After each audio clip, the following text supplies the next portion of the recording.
probably drive it on the street if it's a neighborhood street, and I'd probably pop up on the sidewalk if I were going down an arterial. Oh yeah.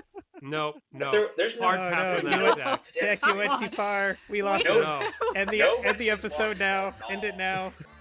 Look around a city and you'll see a multitude of stories waiting to be told, but you might not realize just how complex and layered the explanation is. Join our motley cast of urban dwellers and planners as we research, question, and sometimes fall deep down a rabbit hole. I'm Ellen, I'm Matt. I'm Tess. And I'm Zach. and this is Multi-Story. Tess, you sent us this photo, and when I opened it up on my phone, I thought my phone was broken. I thought there was something wrong with the aspect ratio because you have this little car and it's smushed horizontally, and it's like somebody grabbed the corner and bent it up this way, and there's just something wrong with this photo, and I couldn't figure it out until I stared at it for a good 10 seconds. Yeah.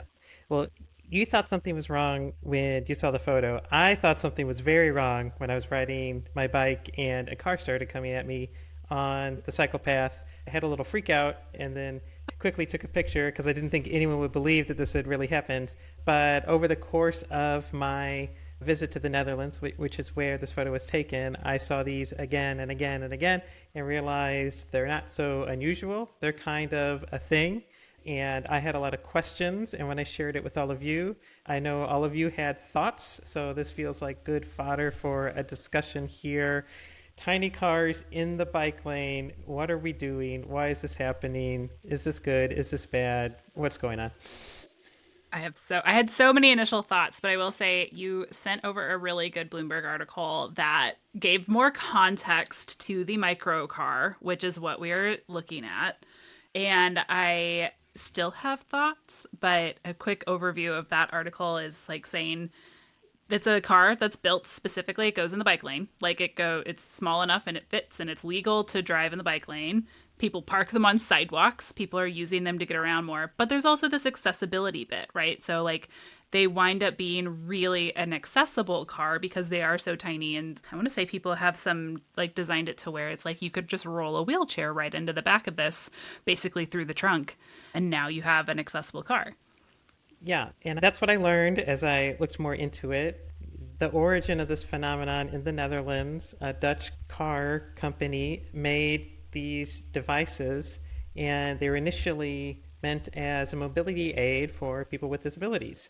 And like you said, you could roll your wheelchair into the back, and they don't go very fast. They're very small and compact. They physically fit in the bike spaces and be in the same way that someone in a wheelchair can use a bike lane where they need to.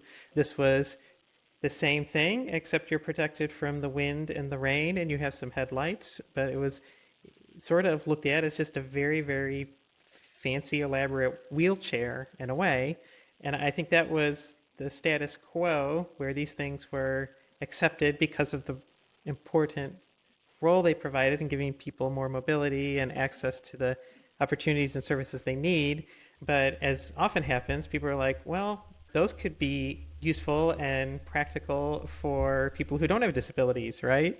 And especially in the Netherlands, it's like, man, there's nowhere to park in Amsterdam. The streets are always full of traffic. And I see these little cars zipping around. I want to zip around in a little car on the bike lane. And so this phenomenon started growing. People started purchasing these microcars and driving them and parking them wherever. And suddenly it wasn't just a mobility aid, it was potentially drivers encroaching into protected bike spaces. I have so many feelings about this. Okay, so it's a safe space. Tell us how you're feeling, Ellen. Thank you. So I went through kind of like a stages of grief situation here too, right? Like stages of acceptance to where it's like I didn't at first, like when I first saw the picture, I was like, absolutely not. Cars in the bike lane, get out of here. Heckin' no. Absolutely not. And so, but then I read the article and I understood the origins, and then it just became, it's like, we can't have nice things, right? Like we had this great solution to mobility and this is so wonderful and opening up the world to people. Oh, let's exploit it. I don't want to ride a bike and I don't want to be stuck in the car that I've chosen. I will do this other thing and I will beat the system and I don't have to do. It's like, and that is ultimately then what became the argument is if you don't need one of these for mobility, you don't get to use it. That's kind of sort of kind of what happened.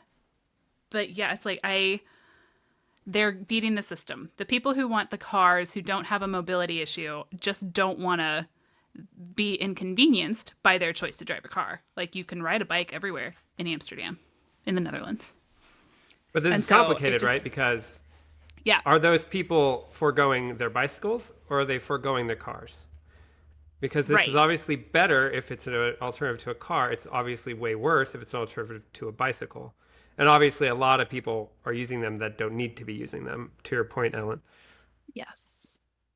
So I came around and it's like, okay, to your point, it's like if it is taking cars off the road, that's great. But then I got to this point where it's like, well, there should just be another lane. Like there should be some other spot for these little cars to be because the bike lane should be for more vulnerable users. It should be for the cyclists and the walkers and the scooters and the people in mobilized wheelchairs. I don't mind having a bike lane that is multi-purpose, that we see it as a bike lane first, but actually it's very common now that a bike lane is used for many modes of transportation.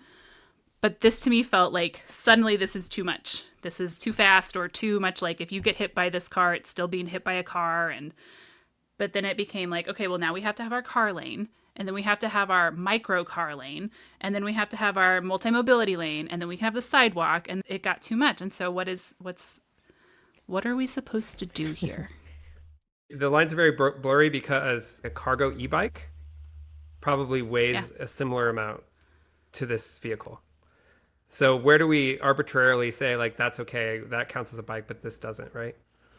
Right. How would you feel about one of those recumbent bicycles that has like fiberglass shell, like around the person? They have little lights on the back and the windshield, and it's 100% human powered, but those things can go. You could probably hit 40 miles per hour on a straightaway. How would you feel about that? Totally fine with that. I would be, but you probably wouldn't. Would you have that in the bike lane or is that a recreational thing? I guess you're asking if it was in the bike lane, would I be okay with it? Yeah. I don't know. I think there's a way we can begin to unpack this. And I think where like the city of Amsterdam ended up is write it in the bike lane if it's a mobility aid, but if it's not a mobility aid, it's not really a bike, so it doesn't belong in the bike lane, so it goes in the road. And that's an okay thing for the city of Amsterdam to say because their roads are slow and safe. That's not really a solution to somewhere like the United States where these vehicles don't meet the safety standards for a larger car and the roads are faster. And if they're not permitted on the roads and they're not permitted on the bike lanes, they're not permitted anywhere.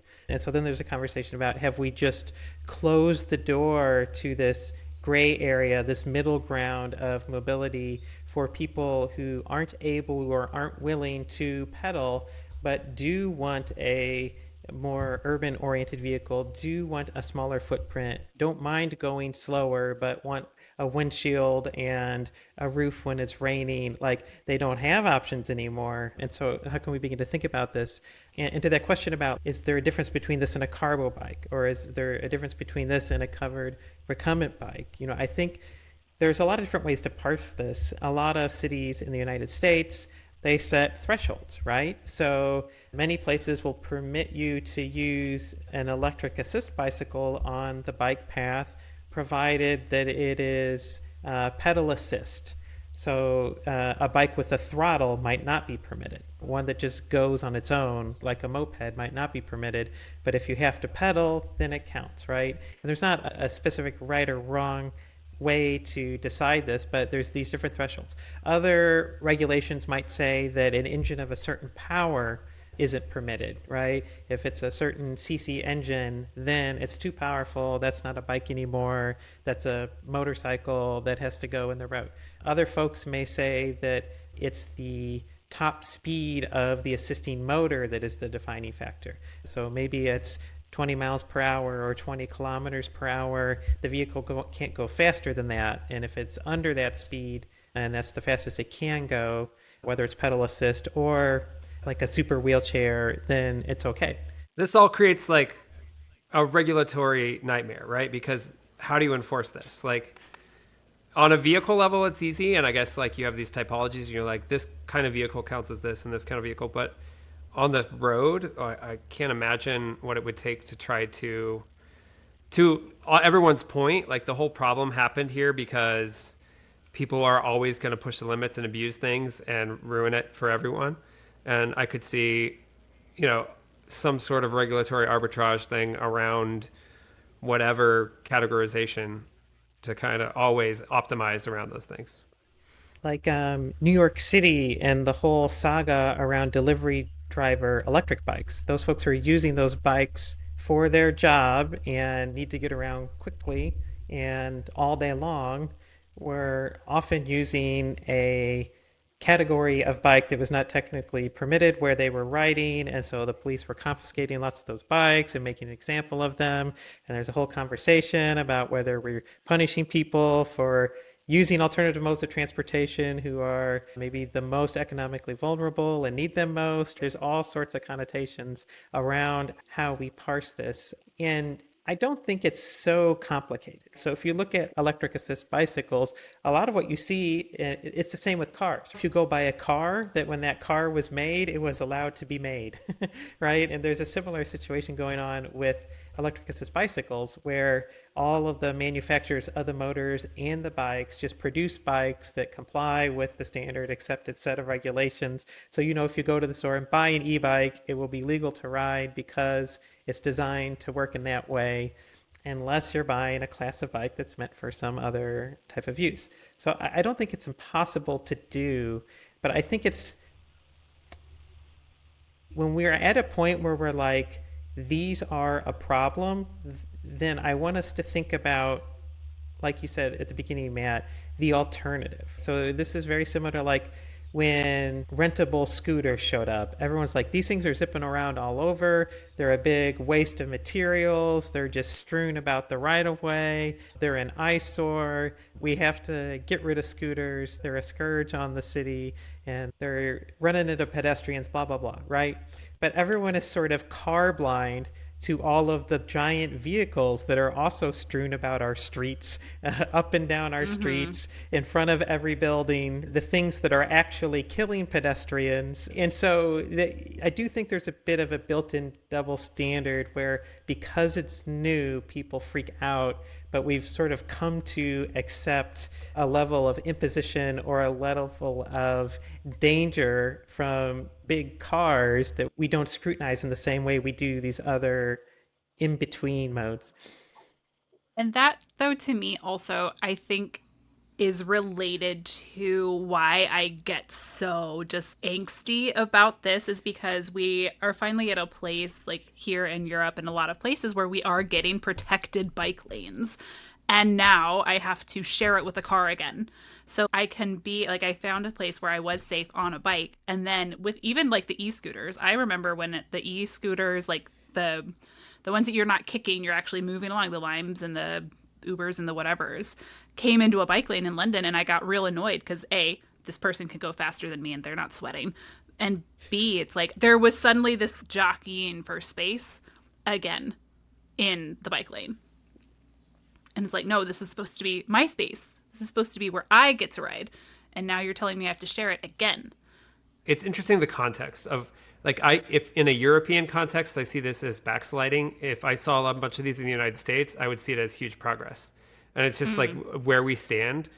But beyond that, I'm curious if this makes a greater coalition, because bike facilities are always a struggle. And Tess, you mentioned these don't belong on the streets. They work on the streets in Amsterdam because the streets are slow and safe, but here they're not. But maybe that is an effort to put them on the streets in a way that, in the absence of facilities, bikes and scooters belong on the street, not the sidewalk in the United States.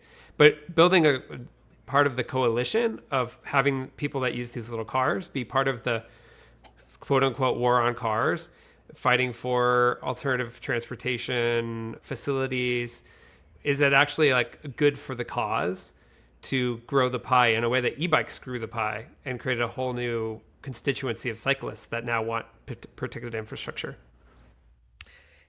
I don't know if the culture is there. I guess to me, these feel like car people trying to infringe versus alternative transportation people trying to grow the pie. I'm going to call you a gatekeeper. I It's might the same be. thing with e-bikes. People getting bent out of shape that people didn't have to Yeah. pedal and they were missing the whole point of biking, which was getting exercise and whatever the point of Yes, but you see, I agree with sweating e-bikes, and so they are not a problem. right, exactly. But I'm someone who's not physically able to ride a bike unless it's an e-bike, right? And Right. e-bikes totally changed my life. I had no mobility till I got an e-bike because I don't have a car and I can't physically pedal in the way that most people can. And now I have a way to get around.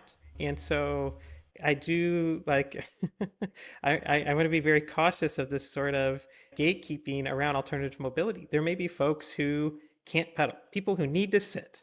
There may be people Yes. who are just in a place where they don't want the wind and rain in their face, or they just have to bring their junk with them wherever they go and it fits in this little car and it doesn't fit on a bike, right? And there's cargo bikes and there's all sorts of Yes. different solutions. And every day I go outside and I see a mom with her whole family on the bike and she has groceries for a month and kids hanging off the side. And you can do that.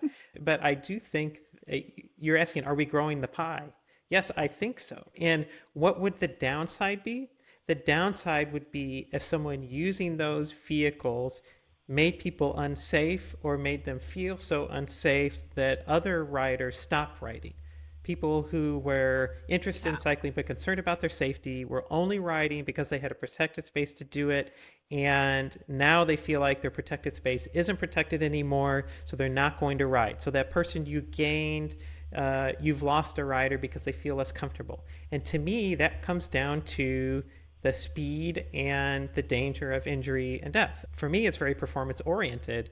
Like what causes deaths, vehicle deaths? It is speed and it's the mass of the vehicle and some other things like that. And these things are tiny and they don't go very fast. And the only difference between them and a cargo bike is that they have a piece of glass or a piece of metal around them. So I think I want to challenge this because, and it's because of what Zach said earlier about it. Is it the same as a cargo bike?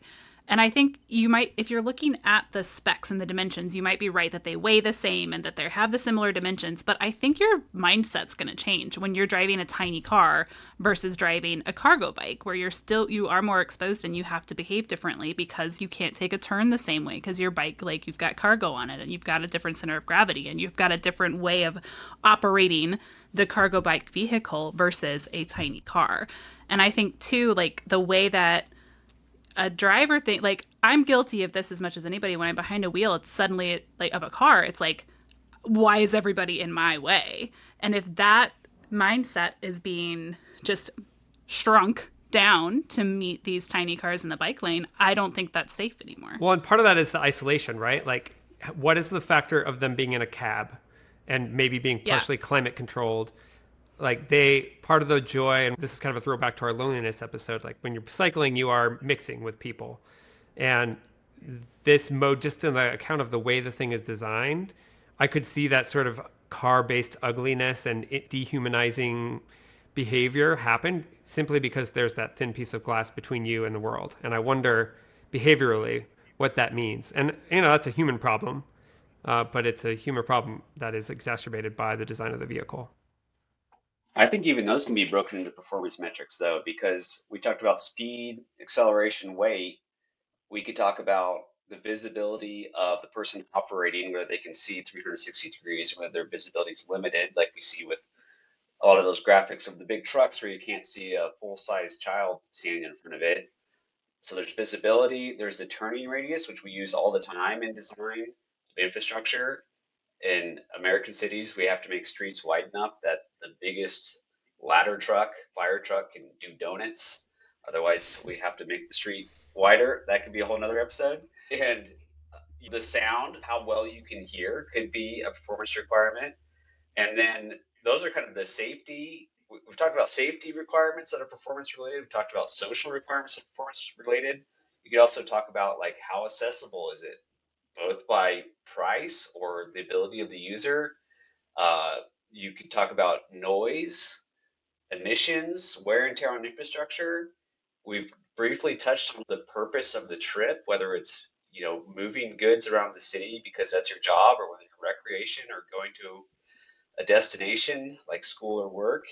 I think all of those things could be, there's like a huge area. Like we, in our AI episode, we talked about the multi-dimensional cloud of all these words condensing. And I feel like all these performance metrics could be viewed in the same way. And how do you throw a lasso around the things that you care about and say these are allowed and everything outside of this like bubble is not allowed? I think it's Hmm. possible, and address everything that we've discussed so far. I would add to your list, they need to have their window rolled down anytime it's above freezing so that we can yell at them and they can yell at us. Like that's an important part of being open air, not yelling in a necessary negative way, but the I was ability to gonna say, communicate. like, Or the ability to say like just roll up next to Ellen and be like, "Ellen, hey, nice to see you. We're cycling and it's nice to see you too. Get the fuck out of my lane. No, So the little that's cars can roll their maybe window down and throw a beer bottle at you on your bike. that's right. Get on the We sidewalk. we can We are keep on the the conflict sidewalk. culture alive. I feel uncomfortable now thinking about riding in a bike lane with the two of you. There's too much pressure. There's too many Yeah. right ways I have to Now do you have it. to figure out Yeah, you have to figure out how to regulate me off of I'm the bike that's lane. we've yeah, already there's ridden in a bike lane together. It went fine. I didn't kill anyone. You didn't kill anyone. Everyone got along And fine. I was not secretive about my feelings at the beginning of this episode, and you said it was a safe space. I don't typically yell at people in the bike lane. I I'm don't either. happy for other people to be in the bike lane. I think where I kind of had a light bulb moment though when you were talking about the like modal shift, right? So protected bike lanes have been proven to increase cyclist traffic because they are so safe. That is what will increase cycling in any city. And so I do think that they're like that nugget is it matches my worldview and therefore I latched onto it. But it's backed by data to say there is a reason that building protected bike lane as infrastructure will increase mode shift and increase the number of people who feel safe cycling. And to me, then to say, but it's okay for this one tiny car to come on it without there being lots of ways that that car is then explained to be safe, or like, because to me, I still perceive it as a car, and you still perceived it as a car when you first saw it, Tess. It was like it was jarring for you to see that in the lane. Yeah. I think I would like to suggest to you that this effect that you're No, describing. Okay. Okay, we're done. go ahead. Um, I'm listening. what you're describing, this idea, this proven by data concept that separation leads to comfort and comfort leads to increased ridership.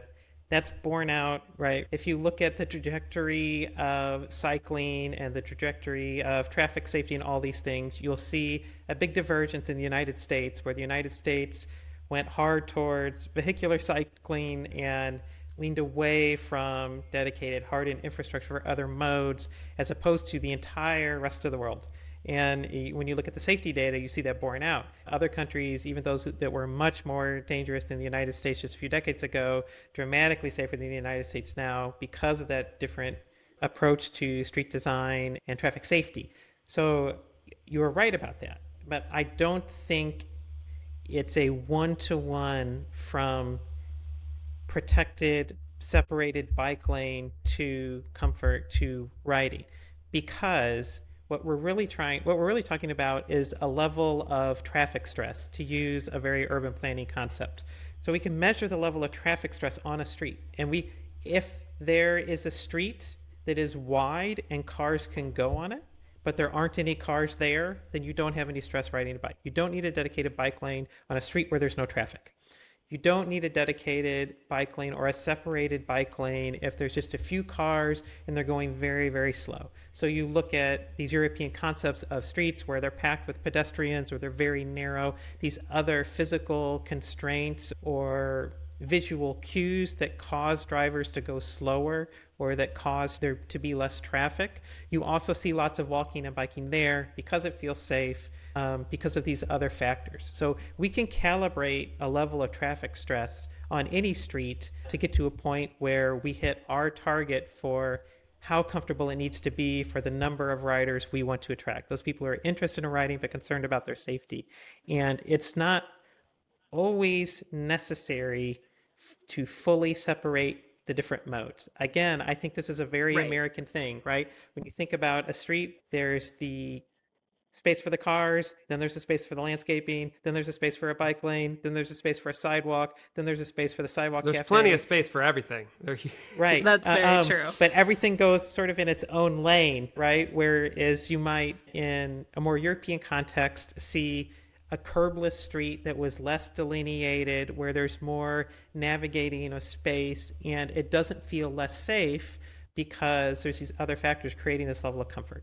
So what I suggest to you is that it's not so much, maybe the problem isn't that this microcar is in a separate bike lane.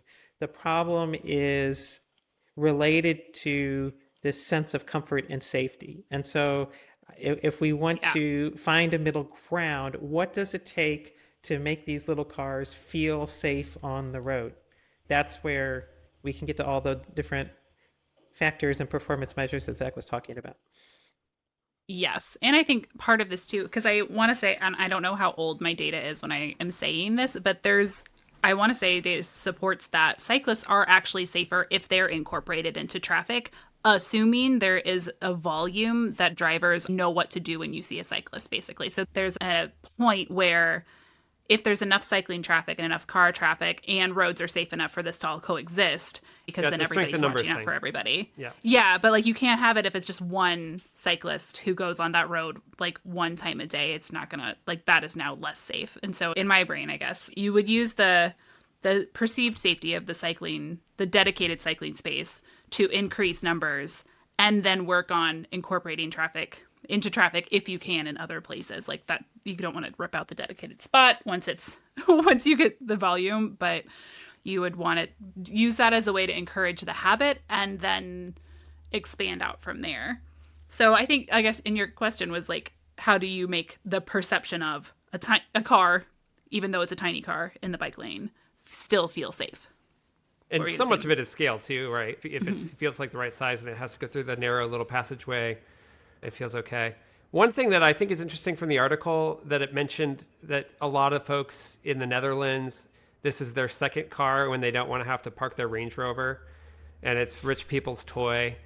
And I'm curious, especially in the American context, how much there's a class aspect to this, because I do feel like the bicycle is like this tool of the proletariat, the humble, accessible, cheap liberator of, yourself from the wiles of capitalism, and then for us to have, which is sort of the opposite point, Tess, of you, and like how I complain about retail going delivery and maybe cities shouldn't be oriented around consumption. This is replacing the humble bicycle, which I acknowledge can be like a $7,000 titanium spaceship, but replacing the humble bicycle with a car, another consumer item that's $10,000, that's not accessible, and that could start to shift our infrastructure that way. So I am curious about what are the class aspects and like the solidarity of all of us in the bike lane when we introduce those aspects. Yeah, I mean, if I was on that cycle track and there wasn't one little car, it was a traffic jam of little cars, right? That would feel a little different. And you're right that if the only reason these are out there is because privileged people don't want to have to follow the rules of everyone else, I think you can make an evaluation about the trade-off between the public benefit of allowing these and the public harm they cause. But I do think, Ellen and Matt, you are kind of a priori just deciding bikes are good and other things are bad. What is a priori? Is that French? It's Latin. Okay. Before the fact. But like, before considering anything, you're just deciding bikes are good and other stuff is bad. And I don't think that's my take. I think I'm more nuanced. I fully admitted that was my I take. mean, However, you sort of just gave a speech about the proletariat value of the bicycle. I mean, you went pretty hard. It was a rhetorical flourish for the sake of conversation. The other thing I do want to point out is to reinforce your point, Tess, about the car blindness aspect. And I think this is a bias that even I have as kind of like a self-hating cyclist, is that car blindness is so ignored that every other mode we judge by the worst actors, right? So like scooters are a menace because there's some kids that ride scooters on the sidewalks and run into people. But never mind that like I don't even know, the majority, maybe not, but most scooter trips are just people trying to get to work or whatever, or, and they're a utility. But like the worst, we don't judge the entire mode of driving cars by the worst drivers. If we did, we'd have a very different opinion of those. So behaviors of this are and the abuses were a really big focus of the journalism that we read on this. Those are the worst. Most people are probably like pretty honest folks just trying to get along with their day. Maybe they could ride a bike and maybe we'd prefer if they did, but it's fine. And we need to get rid of our car blindness so we consider the worst actors if that's the way we're going to see the world. Can I share? So my bias, I agree with Matt that the acoustic bicycle is the perfect machine, cannot be improved. But Did you just what acoustic bicycle? yeah, You don't know this no, word? like As opposed like to an the electric? Acoustic bicycle versus electric bicycle. acoustic I like bicycle, it. yeah, Okay. yeah, the best, No, I hadn't heard that. possible machine you can take as transportation. But anyway, it's something I've changed my mind about because I used to be a vehicular cyclist. I used to be like, I am a vehicle. I have all of the rights and the responsibilities of You too. all of the cars out here. I'm going to be in the middle of the lane. I'm going to stop at every stop sign, even if there's no other cars. I'm going to, do all the things. My hand movement, my signals and stuff. I was out there, and I completely changed my opinion on this because for a variety of reasons I'm not going to get into, but I think that bikes are not like cars at all, and they're honestly probably more like pedestrians. And I ride on the sidewalk most of the time now, and because I feel safer that way. And Sacre bleu. I you can look at statistics that say it's safe to be in traffic. I don't believe those statistics, and I feel safer on the sidewalk, so that's what I'm going to do. But I think that there is where I'm getting with this is that in Amsterdam and other places, bikes are seen as a third thing, and so there's a third type of infrastructure.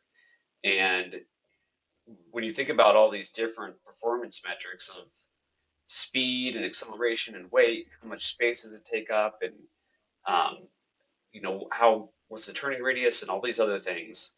I think that there's like a spectrum of infrastructure opportunity that we have here where we don't have to have just a road and a multi-use path and a sidewalk. I think there's opportunities here to rethink, what can go where, what types of infrastructure do we need to accommodate all these new types of mobility options that we have. So that's where I'm at. I went from a vehicular Yeah. cyclist to everything can go anywhere. And I think it is also kind of a car brain thing to say that the only place a microcar could go is where the bikes also go. Like, how come we can't talk about the other 80% of the right of way where the big cars are still driving? I don't think any of us would disagree that a world in which a cyclist had their dedicated space and all the places where giant SUVs were driving around and with no visibility, running into people, injuring them, and killing them, if all of those turned into tiny cars, much better world. Lots of space freed and given back to other uses and users, safety dramatically improved. I think that's unequivocally true. I think most of this conversation is about maybe it's about the transition between where we are and something more like that, or maybe it's about the nuance in places where it's not so clear cut what is safe and what is not, what feels safe and what doesn't. So it sounds like you guys are both saying that we should just be more agile with our infrastructure.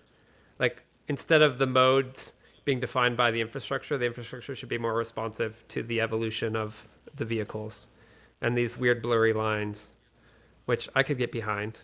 I think if I were emperor, and I'm curious what each of you would say about this today, given the infrastructure, until we adapt it, like if I were in charge of the world, I'd probably blow these things off the face of the planet for now, although I see all their utility. I want one. I mean, I would love it. I want one I for would myself. love to see it in Kansas City. I don't know that I want to see it in bike lanes in Amsterdam. The only way to describe it, this thing that my friend bought, is a stretch limousine golf cart. It's like, have you seen these? It's like got 3 rows of seats, and then it's got the driver's seat and the little passenger seat. It's electric. I have no idea if it's street legal, but he's driving his kids to school because he's got a big family. So he's going down the street with all the kids, and they all have seat belts. But I don't. It probably tops out at like 20 miles per hour, and it's just amazing. I love it. I want one of those things. It does feel Yeah, like maybe the retirement community golf cart is the American vector for this like category of vehicle. it totally is. Yeah. There's an entire suburb or like a neighborhood in St. Louis. I can't remember the actual neighborhood, but it's pretty central, kind of near the hill, I think, to where there are most houses have golf carts because it's so hard to find parking. They don't want to move their car and lose their spot, but they need to go to the grocery store. They need to go to a restaurant or somewhere. So they have a golf cart. And so You're so you'll close to see getting it. So close. they're so close, but not quite. And I think to like to Zach's point or to Tessa's point, I can't remember who said it. It's like that is like the proxy of the microcar in certain spaces. And I just saw one in Kansas City the other day, and I was like, oh no. And this is the Trojan horse to micromobility, right? Like maybe that's where I need to keep a completely open mind. Because if that's the Trojan horse, we're like, wait, I haven't moved my car in 2 weeks. Why do I need this thing? Maybe that's, Yeah. like I said, in America, I see it as huge progress. Anytime I see something that isn't a truck on the street, I'm like, we're doing okay. Just hang on. Yeah. But in Europe, seeing Well, this and in the bike lane, it feels the opposite. like that, the top note that I put down when I was reading the article, because the article did a great job of saying like, here's a pro, here's a con, here's a pro, here's a con. And so I do credit you, Tess, with finding an article that I had to actually sit with and think about before I just took my bike-centric brain and said, bleh. But like the top note I have is like accessibility good, exploitation bad. Like if this is actually opening up better modes of transportation for whatever slice of the society, I like this. If it is just being exploited as a way that you don't have to follow the rules or you don't have to move your big SUV around a tiny city now, I don't like it. I want you out of that SUV. So it is very nuanced. Yeah. But Well, we've talked a little bit about how it can go wrong, but we can also think about how it could go well. And so yeah.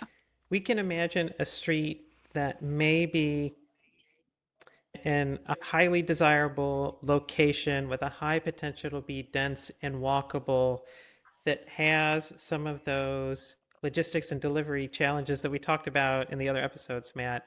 Maybe that's a place where if there are micro vehicles available for personal use or for deliveries or whatever, the design of that place can be different. It can be more compact, it can be more pedestrian friendly, it can be safer, and it can be a place where all of those services can still be provided and fit into an urban environment that's more livable and more green and more supportive of the people who live there, right? Those vehicles can live in a place like that where a bunch of giant SUVs can't. So there are places that are possible if we can figure out how to embrace something like this. Places that wouldn't function with bicycles alone because we need other types of vehicles for our cities to work, but that could work very different. It's not exactly a micro vehicle, but here all the time, my mail's delivered by bike, but UPS comes on a little bike lane size electric truck, and it looks like a UPS truck, but it's like a little squished together UPS truck, and it's all electric, which you could tell because it doesn't make any noise and there's no exhaust. And that's a thing, that's a set of procedures and policies and decisions around creating a different paradigm that can work and does work. And these micro vehicles can help us do that. And I do like, I would say if I were emperor, then I would just say, if I have that power anyway, let's build the cities for things of this scale, which is really the answer, right? We got to fix the scale. And the problem with America is our scale's all out of whack. And that's why the difference in the perspective between the two places. But I like that. And I like that air of optimism. So, Ellen, where are you? Because I want to close us with a feeling of, I feel like we have 2.5 votes not to burn these things to the ground. I don't want to burn them to the ground. No, Okay. absolutely not.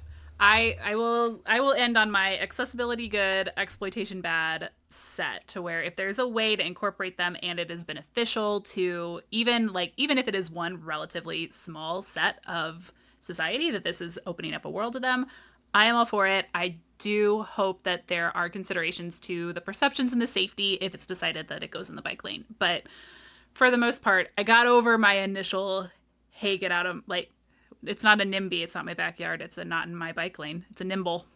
Nimble. It sounds a lot better. What about Zach? I'm pro microcar. I want one. I would drive it around.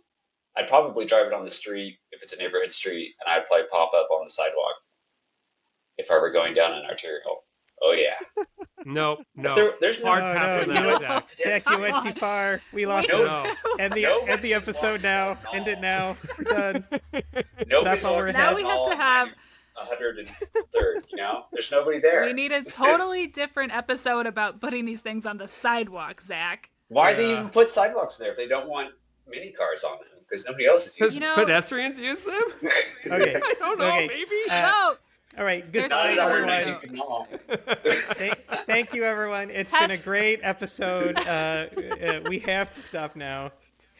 Tess, what's Give me your I my hope you take? enjoyed multi-story. That's the end of the show.